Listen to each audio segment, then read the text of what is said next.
Para calcular la derivada de la función logaritmo natural, nuevamente vamos a usar esta forma. Entonces nos queda f de x más h, entonces es poner en lugar de x más h, con lo cual tenemos logaritmo de x más h, menos f de x, que es logaritmo de x, sobre h. Como el logaritmo donde está definido es continuo, esto nos queda indeterminado 0 sobre 0, y tenemos que empezar a trabajar para salvar la indeterminación. Lo primero que vamos a hacer es usar la propiedad del logaritmo, que si tenemos una resta de logaritmos, es igual a tener el logaritmo del cociente de sus argumentos.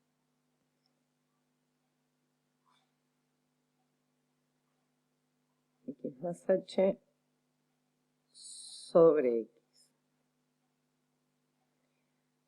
Tener dividido h, dividir por h, es lo mismo que multiplicar por 1 sobre h.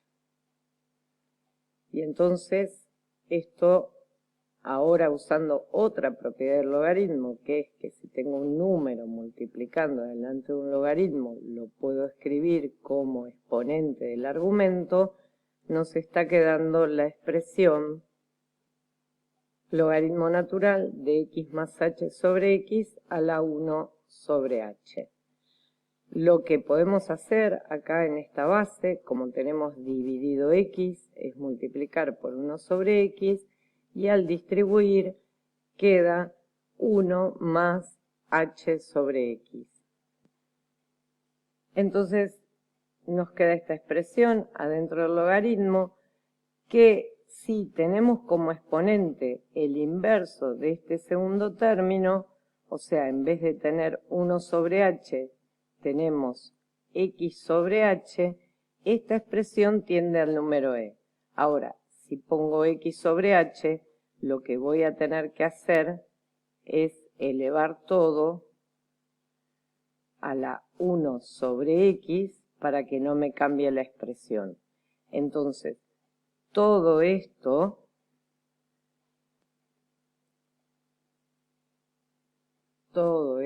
está tendiendo al número e, y el resultado de este límite entonces nos queda logaritmo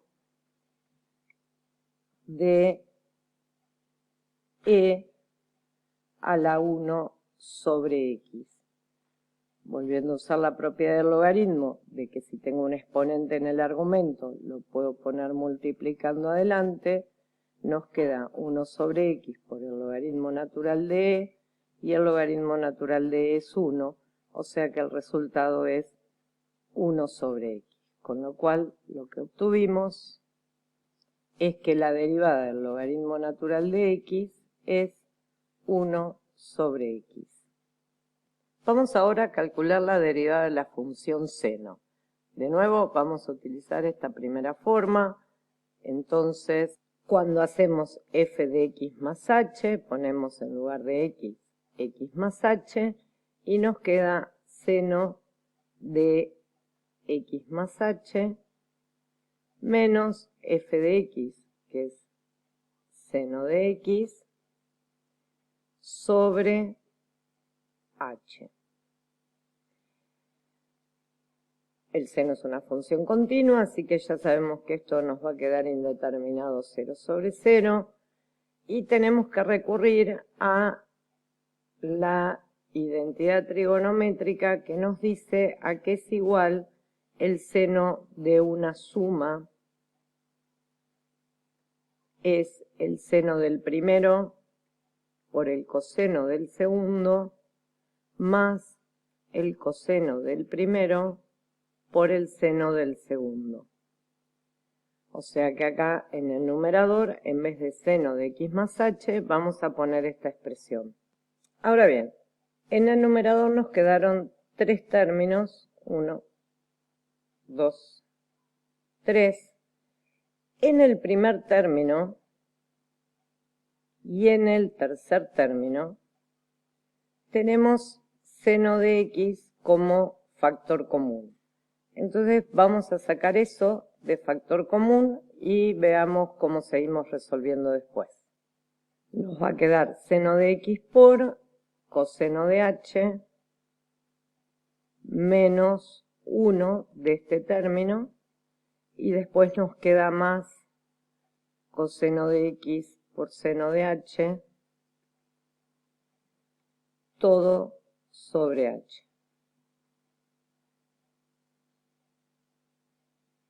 Dividir por h es multiplicar a todo este numerador por 1 sobre h, y si hacemos la distributiva, nos está quedando el límite cuando h tiende a 0 de, por un lado, seno de x por coseno de h menos 1 sobre h, más, y por otro lado nos queda coseno de x por seno de h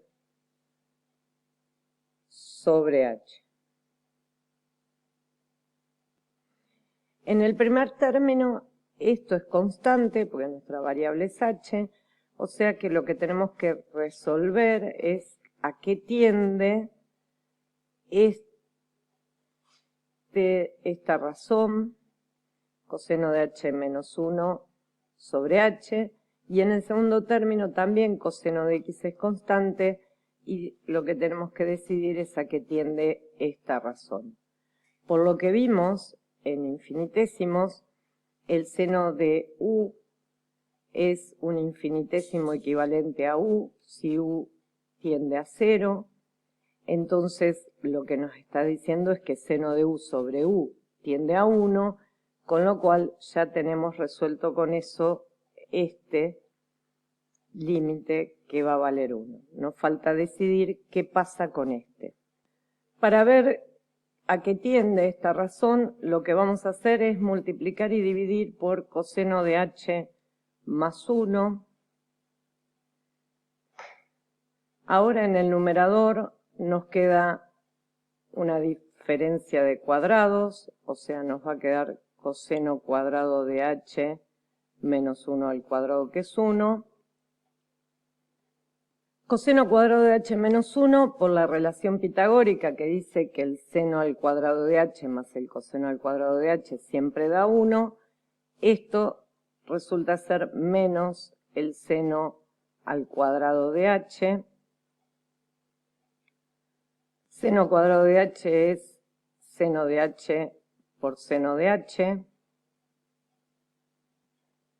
Entonces, ahora, cuando h tiende a 0, por lo que dijimos antes, estos dos son infinitésimos equivalentes, tienden a 1, este factor del denominador tiende a 2 y este factor del numerador tiende a 0.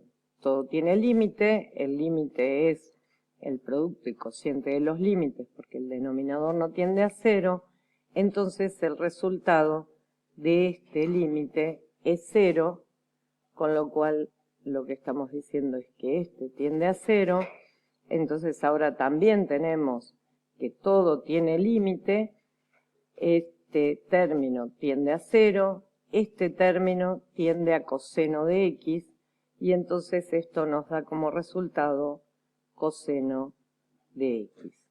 Con lo cual entonces la derivada del seno de x es el coseno de x. Para calcular la derivada del coseno, de nuevo utilizamos la misma fórmula. Calcular este límite, reemplazamos f de x más h por coseno de x más h y f de x por coseno de x. Ahora para coseno de x más h vamos a usar la identidad trigonométrica que nos dice a qué es igual el coseno de una suma, que es el coseno del primero por el coseno del segundo menos el seno del primero por el seno del segundo.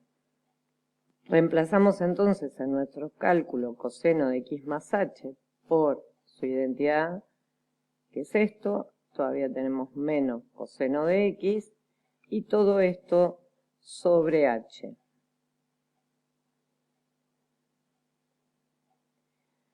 Ahora de nuevo, si observamos, tenemos tres términos en el numerador, y en el primero y en el último tenemos a coseno de x como factor común, que lo vamos a sacar, y nos queda coseno de x por coseno de h menos 1 menos seno de x por seno de h, todo sobre h. Escribiendo dividido h como por 1 sobre h y haciendo la distributiva, vamos a obtener el límite de una suma de funciones. Entonces ahora, cuando h tiende a 0, observemos que en este primer término coseno de x es constante, lo que tiene variable es este cociente, que ya vimos que tiende a 0, así que todo este término está tendiendo a 0, y en el segundo término, seno de h sobre h, como ya dijimos, son infinitésimos equivalentes cuando h tiende a 0, así que tiende a 1, con lo cual todo este término tiende a seno de x. Y entonces el resultado de este límite, como tengo 0 menos seno de x, nos queda menos seno de x.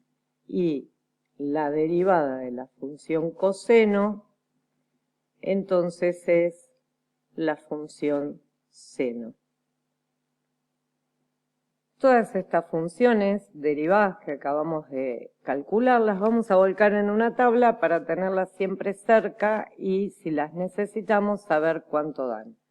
Si la función es una función constante, un número real, su derivada da 0.